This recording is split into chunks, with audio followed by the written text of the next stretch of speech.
Station le futur.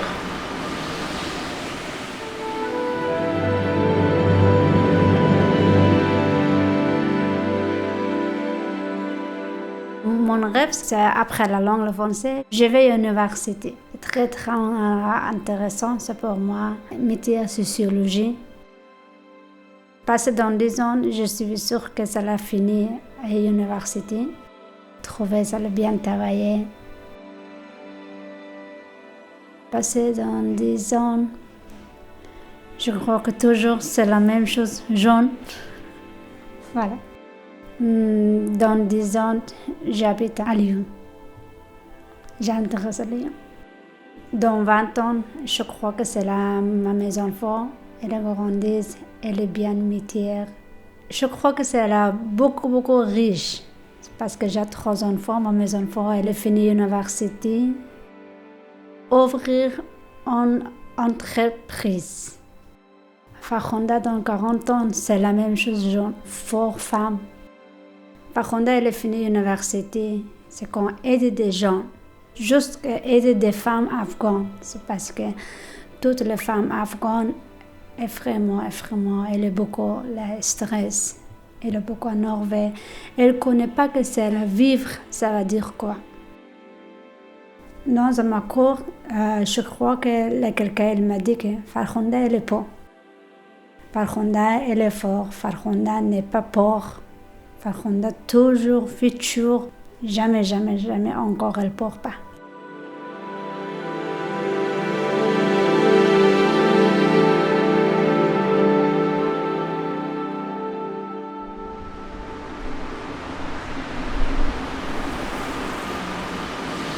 Station Mon Village.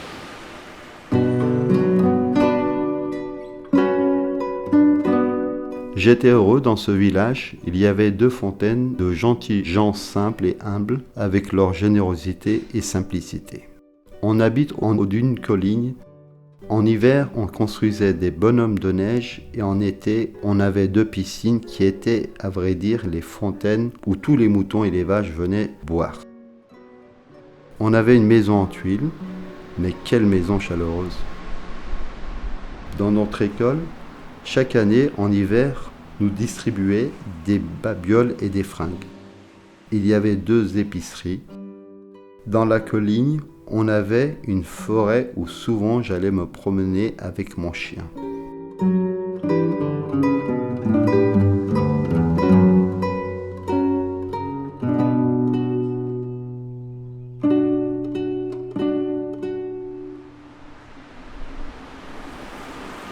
Station Un monde beau.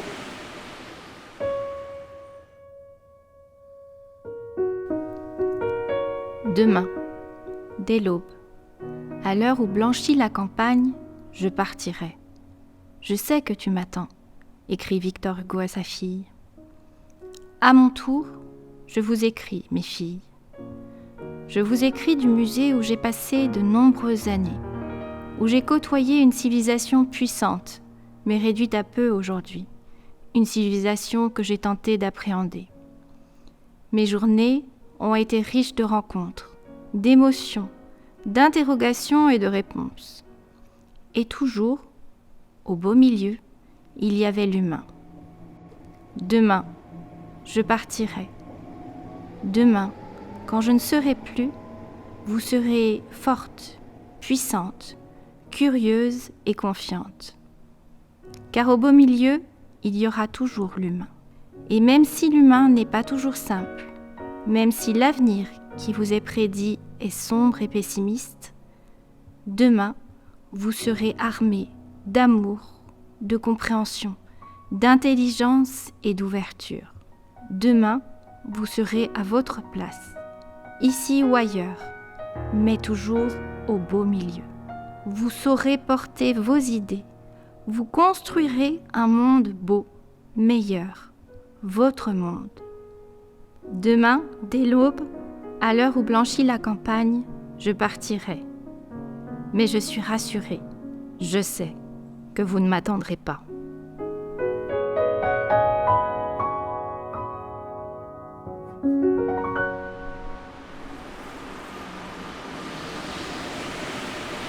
Station Liberté.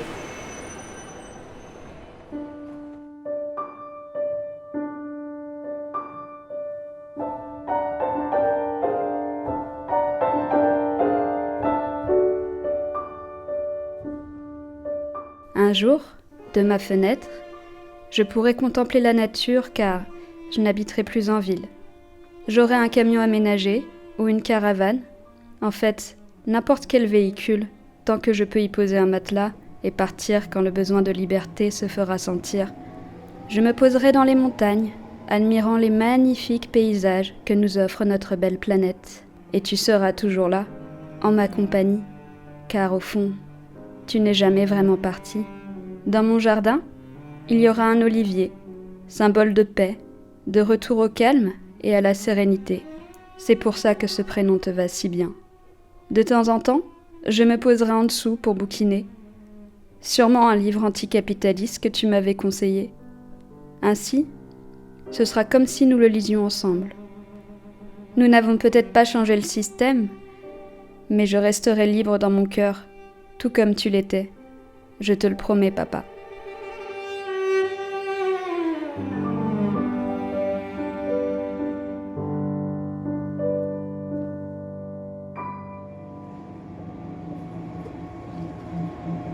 Station L'Homme.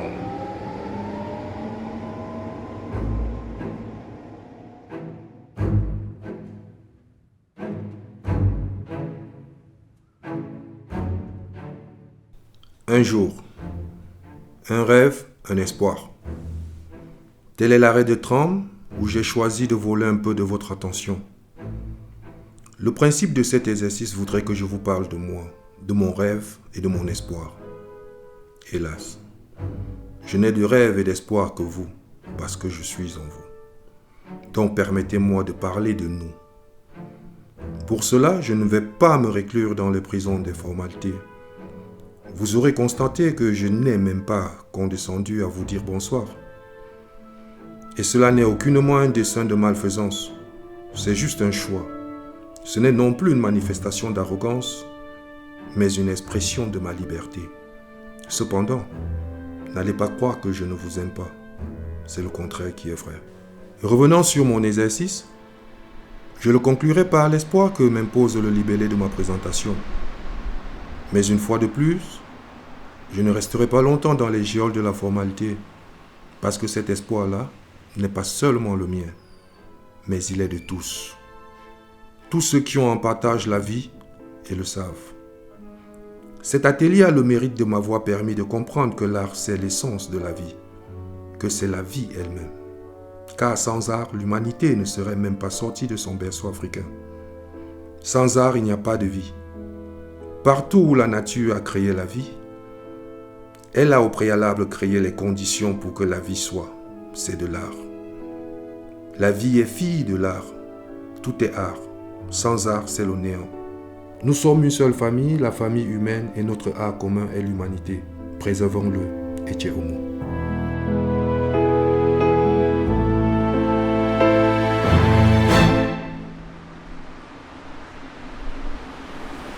Station La Vie.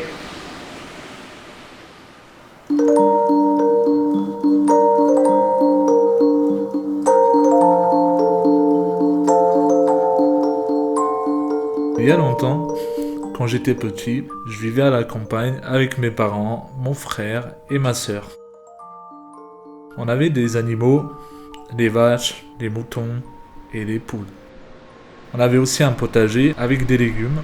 Le matin, je me levais vers 9h avec mon frère. On sortait les animaux de la grange et on les ramenait dans le champ. Une fois sur place, avec mon frère, on jouait à l'arc. C'est mes plus beaux souvenirs quand j'étais petit et je les garderai dans ma mémoire pour toujours.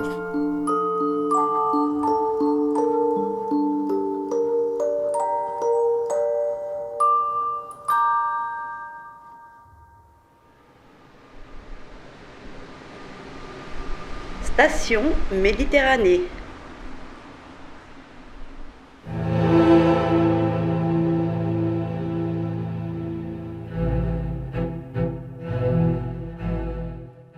Il y a longtemps, je quittais le Maroc, mon pays natal, à l'âge de 3 ans.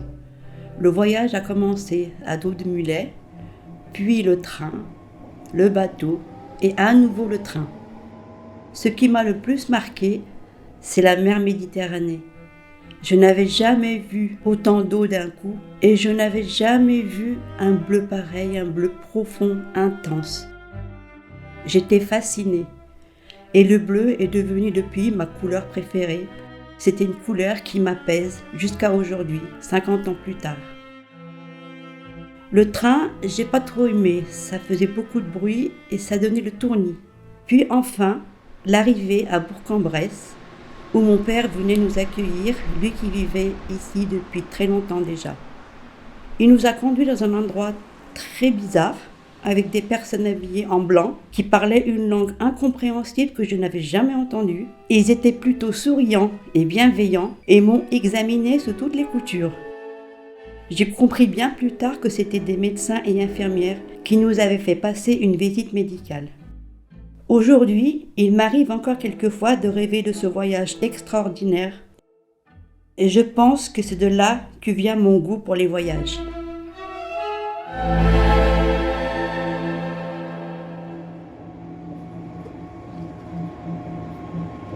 Station La Mer.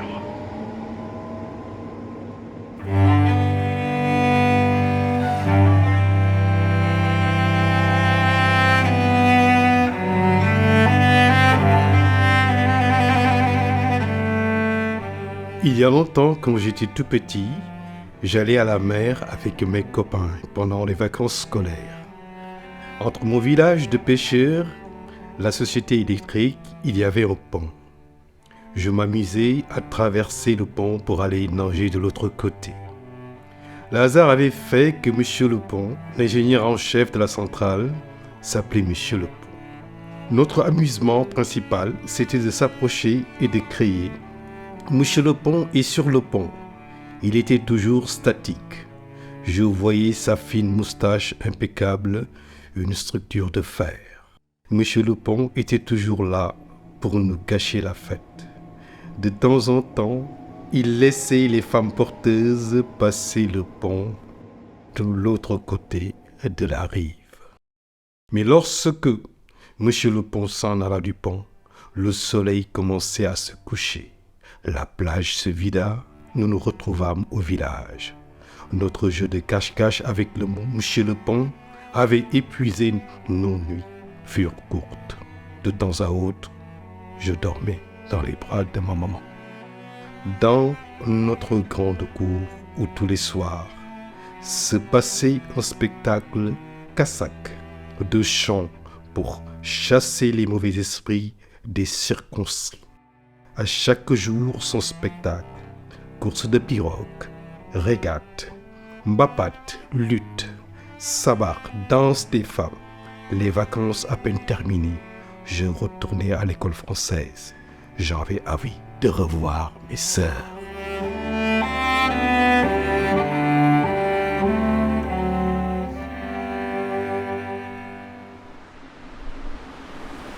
Station Valparaiso.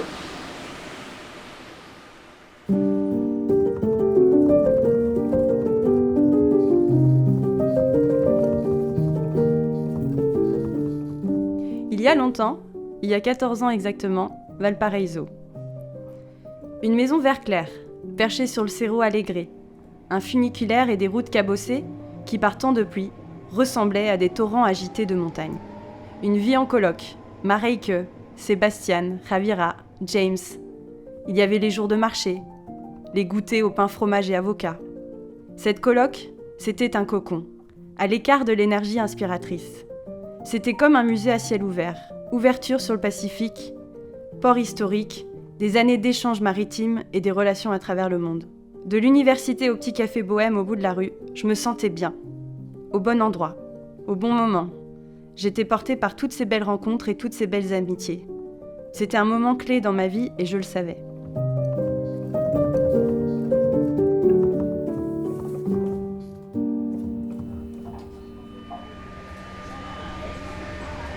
Station Tananarive.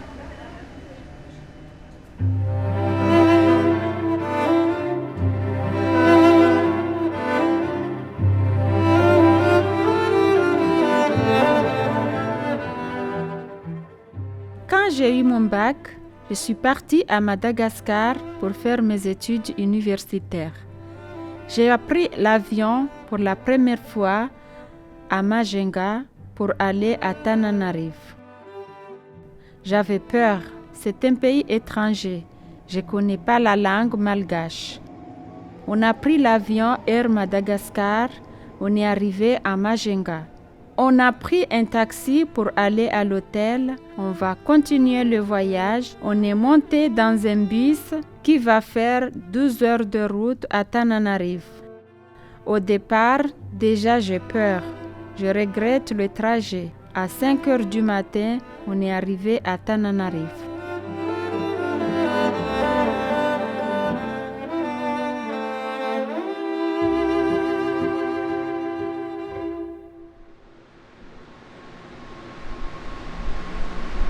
Station Résilience.